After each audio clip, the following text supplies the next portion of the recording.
За 6 років жодної звістки про місце знаходження Мухтара Арісланова, який зник у Сімферополі 27 серпня 2015 року. Його родичі у Білогірську помолилися і звернулися до Всевишнього про якнайшвидше його повернення. Мухтар Арісланов був учителем фізкультури в одній зі шкіл Сімферопольського району і тренером з дзюдо. У день зникнення у Сімферополі він вийшов з дому до крамниці та зв'язок з ним увірвався. За інформацією свідків, Арісланов був викрадений. І до цього причетні люди, які були у формі російської поліції. Попри те, що викрадення зафільмоване на камеру, та є інформація про тих, хто може бути до цього причетний, окупанти не розслідують цю справу. Кілька років тому родичам повідомили, що слідство призупинене через те, що зайшли у глухий кут. Собрались с джематом, чтобы провести дуа, чтобы попросить Аллаха, чтобы он в скором времени вернул нашего брата к своей семье, своим близким. Ждем его с нетерпением. 6 лет тому назад пропал наш брат. Мы не теряем надежду встречи с ним. Наш брат мы упоминаем его в молитвах. Иншаллах, мы встретимся с ним. Этот день мы не забудем никогда. Мы в надежде, все ждем его, когда он откроет двери и зайдет к нам, обнимет нас и скажет: «Я вернулся». Наш бабашка умер в прошлом году, в 2020 году, и агашка мой пропал. И получается, наша семья, мама осталась без поддержки мужской. Вот, альхамдулилля, есть джемат, дитя у моей Анашки. Иншаллах, все будет хорошо. Россия отказалась расследовать эффективно данное преступление, как и другие похищения. Мы не видим эффективного расследования и поиска виновных людей в этих страшных преступлениях. Вот. Но на данный момент мы, как адвокаты, как юристы, сделали все необходимые способы и методы защиты этой семьи и способы и методы, которые позволили нам в дальнейшем обратиться в международные инстанции. И теперь дело по Мухтару Ага, например, находится в международных инстанциях на рассмотрении по поводу вообще неэффективного расследования его похищения. Мы видели, как на видео, и были тому свидетели, похищали этих людей, скорее всего, агенты государства. Это были люди в форме. И мы, как адвокаты, видели материалы этих уголовных дел, которые были потом по факту возбуждены похищений, и видели, насколько неэффективно и вообще впустую велось это расследование. Очолювали судилище над лідером кримсько-татарського народу та активістами. Прокуратура Криму спрямувала до суду обвинувачення у державній зраді окупаційних суддів САК та Білогірська, які, зокрема, переслідували Мустафу Джемілєва. За даними слідчих, судді зрадили присязі і перейшли на бік загарбника в окупаційній міській та районні суди САК та Білогірська. Обвинувачені, зокрема, винесли постанови проти 10 активістів Кримсько-татарського національного руху про нібито блокування шляхів. Йдеться про події 3 травня 2014 року, коли окупанти не впустили національного лідера кримських татар до Криму. Тоді на знак протесту окупації кримські татари перекрили міжміські шляхи на півострові, повідомили у прокуратурі. Зазначається, що окупаційним суддям світить від 12 до 15 років за ґратами. Таким чином, своїми діями та рішеннями обвинувачені сприяли становленню окупаційних судових органів на півострові та у цілому окупаційної влади Росії, а також надавали допомогу представникам іноземної держави в проведенні підривної діяльності проти України. Двоє українських воїнів зазнали поранень на Східному фронті. Вони у шпиталі, повідомляють у штабі Об'єднаних сил. Стан одного бійця тяжкий, іншого задовільний. На Приазов'ї поблизу Широкиного російські окупанти били 120-ми мінометами, а в районі Золотого 3 та 4, Причепилівки, Попасної та Кримського ворог застосував гранатомети різних систем та кулемети. На це дістав відсіч вогнем від українських захисників. Крім того, на Луганщині вкотре помічено російський безпілотник Орлан-10. Станом на 7 годину ранку 30 серпня зафіксовано одне порушення режиму припинення вогню. Біля Новозванівки ворог обстріляв наші позиції зі станкових протитанкових і автоматичних станкових гранатометів, а також великокаліберних кулеметів. За поточну добу втрат серед військових об'єднаних сил немає. Українські військові контролюють ситуацію в районі проведення операції об'єднаних сил з відсічі і стримування збройної агресії Російської Федерації. Вони не здаються, і ми не здамося. Родичі політв'язнів та правозахисники пікетували офіс президента. На асфальті під будівлею активісти розмістили розірвану мапу України з тканини, де два шматки лежали відокремлено. Один з них підписаний Луганський Донецьк, інший – Сімферополь. На тлі карти розгорнули банер «Життя заручників Кремля – не іграшки» і виголошували імена бранців.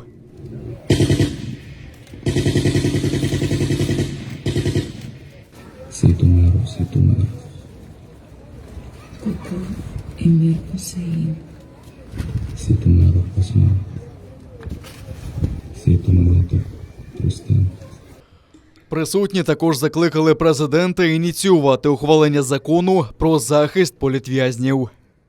Вже пройшло 2 роки з останньої обіцянки президента України Павла Володимира Зеленського стосовно невідкладного внесення цього законопроекту до Верховної Ради, але, на жаль, ВОЗ нині там і процес не рухається. Цей закон, який регламентує статус ув'язнених на Донбасі, який регламентує статус ув'язнених, яких переслідують з політичних мотивів на тимчасово окупованих територіях Криму і в Російській Федерації, дуже важливий для людей. Напередодні зустрічі президента Володимира Зеленського з американським колегою Джо Байденом активісти закликали тиснути на Москву для звільнення заручників, а також щоб Міжнародний Червоний Хрест отримав повний доступ до бранців. Напередодні важливої візиту Володимира Зеленського до США і важливої зустрічі президента Зеленського і Джо Байдена ми звертаємося до обох президентів України та США з наполегливим проханням порушити під час перемовин питання щодо осіб, незаконно затриманих та засуджених унаслідок російської агресії проти України в окупованому Криму, на території ОРДЛО, а також на території Російської Федерації. З пікетувальниками зустрілася голова президентської ради з питань захисту прав захисників України. За її словами, тема бранців Кремля обов'язково обговорюватиметься у Вашингтоні і наголосила, що Україна сподівається на підтримку Сполучених Штатів. Одна Україна, навіть якщо брати домовленості в межах нормандського формату про ту ж гуманітарну місію, можливість контролювати стан забезпечення, дотримання прав людини і умови утримання наших політв'язнів, сама Україна цього зробити не може. Тому, звичайно, на цій зустрічі, яка вже запланована, яка готується, буде підійматися питання і буде озвучено прохання України до Сполучених Штатів підтримати і, відповідно, зробити їхнє звернення до Російської Федерації. Нині правозахисники знають про щонайменше 124 людини, які позбавлені волі в окупованому Криму та Росії. Також, за даними СБУ, щонайменше 276 людей є цивільними та військовими заручниками на окупованих територіях Донеччини та Луганщини.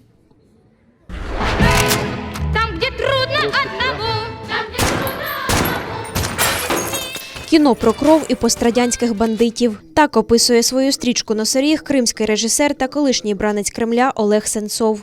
Вже у вересні роботу представлять у конкурсі «Горизонти» на 78-му Венеційському кінофестивалі. Над «Носорогом» Сенцов працював ще в 2012 році. Потім у 2014-му була окупація, тоді ув'язнення за надуманими звинуваченнями. Але і за ґратами Олег Сенцов виношував ідею стрічки.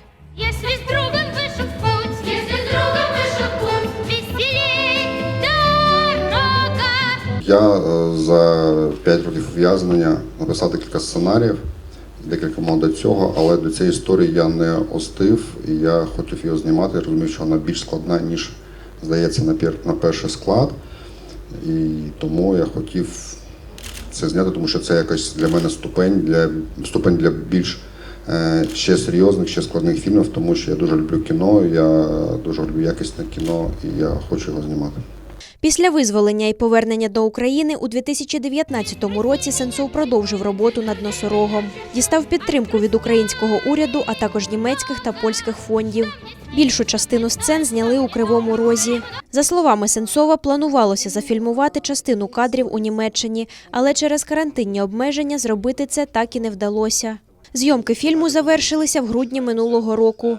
Головні ролі виконали Сергій Філімонов, Євген Черніков, Євген Григор'єв і Аліна Зевакова. За словами режисера, сюжет картини – це історія людини, яка, долаючи складні обставини, витратила життя на непотрібні речі. У цього фільму дуже складна історія, як і у мене, як у героя цього фільму. Якось так складається життя. Це фільм про 90-ті, про нас, про світ, який нас, період, який нас теж травмував, але через сюжетну історію кримінального світу, тому що головний герой – це бандит, і це антигерой, це поганий хлопець. Там хороших в цьому фільмі майже нема. Сенцов каже, що головний герой – це носоріг, який біжить по якомусь наміченому шляху і не може з нього звернути. Носоріг – це тварина, перш за все, яка не розбирає дороги і робить те, що він хоче робити. Ну, як колись там у нас на період девелопмент, у нас був такий внутрішній слоган, і ми його теж артикулювали для продюсерів, така пословиця: носорога поганий зір, але дуже велика сила та швидкість. І при його силі та швидкості це проблема зіру, це проблема вже його оточуючих. Співпродюсер фільму «Носоріг» Денис Іванов вважає, що на Венеційський кінофестиваль відбирають перспективних авторів, які знімають суспільно важливе кіно. Каже, почав співпрацю з Олегом Сенцовим через місяць після звільнення режисера, і відтоді вони не зупиняються в роботі над стрічкою ні на день. Мені дуже подобається з ним працювати, тому що він має повагу до всіх людей, які з ним співпрацюють. Неважливо, це там продюсери чи люди, які там роблять, готують їжу на знімальному майданчику. Він до всіх ставиться з повагою, і це дуже допомагає, особливо в стресових ситуаціях зйомок. Відібратися на Венеційський кінофестиваль – це вже перемога, впевнений Іванов, адже це вища ліга для режисерів. На його думку, фільм «Носоріг» гідний того, щоб його побачив увесь світ. Це велике кіно, кримінальна драма про 90-ті. І я думаю, що вона буде популярна не тільки там на західних фестивалях, а й у нас. Тому що ніхто ще не знімав кримінальної драми про 90-ті, українські 90-ті, не 90-ті сусідів. Я думаю, що це буде кіно, яке зацікавить і широкого глядача в тому числі. Окрім Олега Сенцова, на Венеційському кінофестивалі свої фільми «Відблиск» та «Цензорка» покажуть режисери Валентин Васянович і Петер Керекеш. Українці зможуть побачити всі 3 вітчизняні кінострічки тільки в 2022 році. Крім цього, всі вони братимуть участь у відборі на висування від України на премію «Оскар». За тисячі кілометрів заради маневрів до САК прибули екіпажі корабельної авіації окупантів з Північного флоту. Екіпажі Су-25, Су-30 та Су-33 перекинули для тренувальних польотів на випробувальному комплексі «Нитка». База призначена для відпрацювання льотчиками палубної авіації, техніки зльоту і посадки на палубу авіаносного корабля. За словами окупантів, комплекс «Нитка» повторює злітно-посадкову смугу авіаносного крейсера «Адмірал Кузнєцов», російського флагмана і єдиного російського корабля, здатного нести авіацію. Тренували також прийому повітряних боїв з умовними пусками ракет класу «Повітря-повітря». Так окупанти готуються до бою, зокрема з безпілотними літальними апаратами. Ураган Іда перетнув Мексиканську затоку і налетів на американський штат Луїзіана сильним штормом 4-ї категорії. Він приніс зливий ураганний вітер, швидкість якого подекуди перевищує 240 км на годину. Також величезні хвилі підтопили чималі території берегової лінії. Ураган перекинувся на суходіл у неділі неподалік від міста Порт-Фуршон. Сильні вітри вирують у радіусі 80 км від його центру.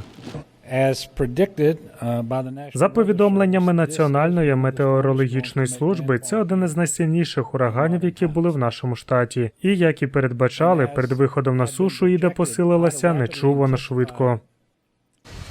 Жителів найуразливіших районів заздалегідь попередили, що треба евакуюватися. Решта вирішила перечікувати вдома. Іда стала перевіркою модернізованої системи дамб, яку переробили після урагану Катріна 2005 року. Попередження про раптові повені надійшли в центр Нового Орлеана. Це найбільш густонаселене місто Луїзіани. Тут через ураган уже призупинили роботу служби швидкої допомоги. Жителі покладають надії на нові дамби, які простягаються на сотні кілометрів. 16 років тому Катріна затопила велику частину міста, що призвело до загибелі сотень людей. Тепер людських жертв сподіваються уникнути, але є побоювання, що вода в деяких місцях перелється через бар'єр, бо її рівень виявився вищим за прогнозований на 1 метр і 80 сантиметрів.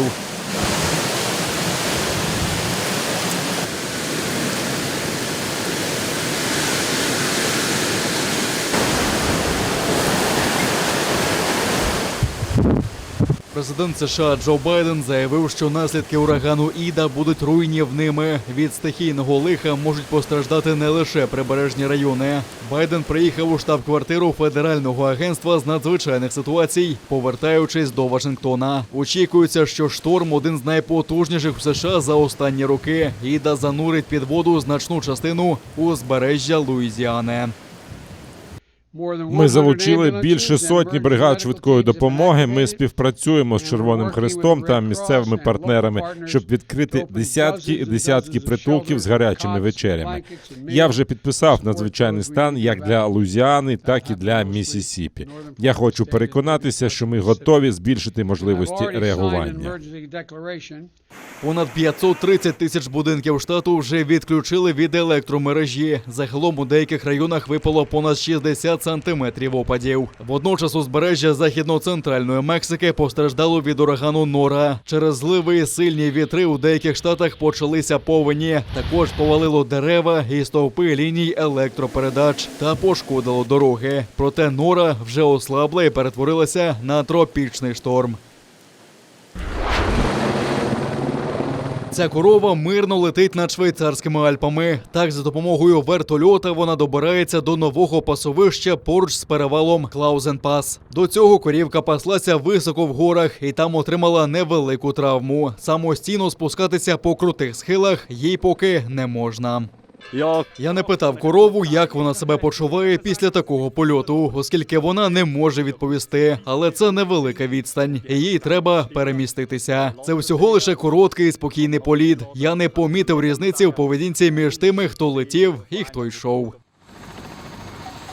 Також подорож здолали ще з десяток корів. Тепер вони благополучно приєдналися до здорових членів стада. Переміщувати корівок за допомогою вертольота доводиться тому, що високо в горах неможливо проїхати на машині. У стаді цього фермера 1000 голів. Цими вихідними його корови братимуть участь у щорічному параді великої рогатої худоби.